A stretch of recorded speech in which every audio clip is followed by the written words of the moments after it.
Welcome to the Tech Egg. Don't get scrambled. Enjoy the video. In this video, I will explain how to fill out money order for IRS updated.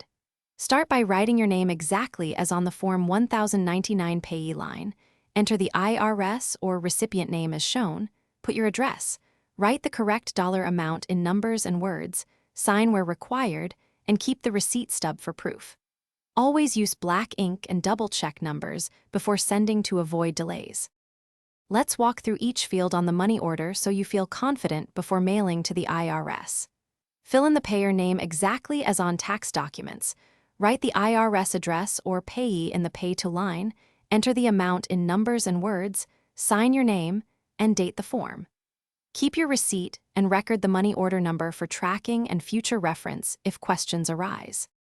Quick recommendation: if this guide helps, please subscribe and like to support more updates and easy money order tips. On another note, the product seen here is the new Kindle Paperwhite, perfect for reading IRS instructions and tax guides on the go. Check the description for the link and other deals, and consider this handy reader for portable reference while preparing payments. Now let's get back to the video.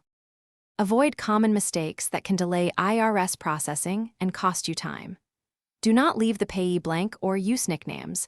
Never sign before filling all required fields, and don't omit the written amount in words.